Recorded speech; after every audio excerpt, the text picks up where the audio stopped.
So back again, Phil from Phil on Gold.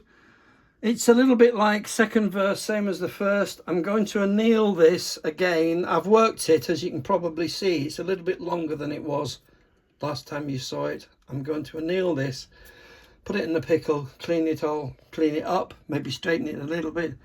But what I wanted to say was, I'm not sure whether you know, there is a massive difference between mass-produced gold and silver that you would buy from a high street retail shop. They call themselves jewellers, but they sell jewellery.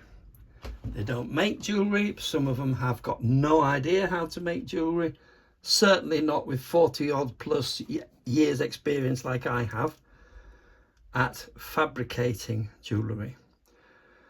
The difference is, the big difference is, when you buy a piece of jewellery from a high street shop, it's mass produced, and they mass produce jewellery in such a way, cheeky things, that they give you the least possible gold for the most money. And if you were to cut into a piece of mass-produced gold and look at it under a microscope, it looks a little bit like a chocolate aero bar. You know, it's got a hard outer case, but inside it's full of bubbles. Now you think, what's that got to do with this, Phil? Well, I'll tell you, because 99.9% plus of the pieces that people give me to reimagine are mass produced.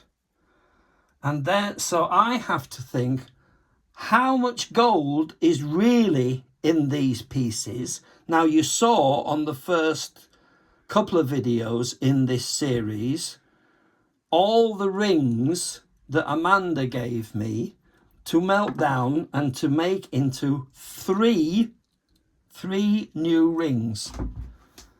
Now, at first I thought there was plenty of gold, but it turns out there wasn't, and I had to add a little bit. Okay, yeah, I had to add some to it to give me this.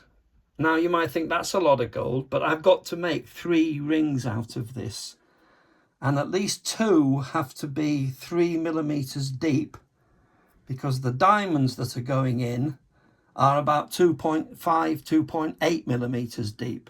And you can't have the culet, the little pointy bit at the bottom of the diamond, sticking out and going into people's fingers. It doesn't hurt, and you probably didn't know, but it's not the way to do it. So, what all this rambling is about is, if you take 2 or 3 mass-produced rings and would like me to melt them down and to make something new, I have to estimate how much gold is in there. It's a bit like taking this chocolate aero bar and melting it down. You start off with the chocolate aero bar, yay long and so thick, melt it down, and you end up with a little puddle of chocolate. It's exactly the same with gold. You start off with 3, 4, 5, whatever pieces of mass-produced jewellery, and you melt them down, and it gives you far less quantity than you originally thought. So that's my rant. But it's not really, it's education. It has always been my, I don't know, whatever, to try and educate the public into knowing the difference between a mass-produced piece of jewellery, which looks like a chocolate aero bar, and my jewellery, which is made from solid lumps, solid bar, solid sheets of gold, silver, platinum, that looks more like a chocolate Yorkie bar. Okay, so that's the difference. Okay, so I'm going to heat this up like I did last time, if I can get it to behave its silly self, and then I'm going to quench it in the pickle but hopefully not so hot as it was last time. It is fine, by the way. This is the same piece as I put into the pickle in the last video. Oh, look. Now, a lot of people think that making jewellery is a bit like a blacksmith, in as much as you put the piece of gold, whatever, into a furnace, heat it up, and bang, bang, bang, twist, twist, whatever, like a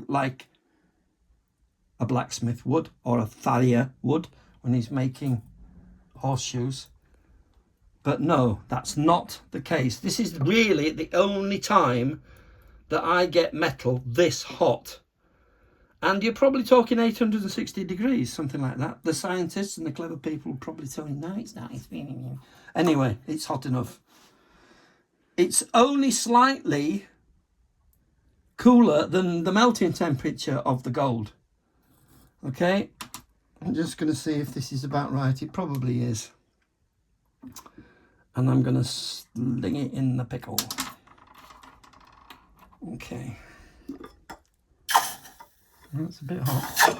Anyway, that is still a bit hot in the middle, as you could hear with the noise. Okay, lights on. Okay, and that'll do it, I think. It's going to sit in the pickle now for a few minutes so it's nice and clean. I'm going to bring it out and do exactly the same as I did in the last one. Clean it, polish it. No, not polish it. Clean it, file it, do. Put it on the swage block and tap it straight if I can, which will help me.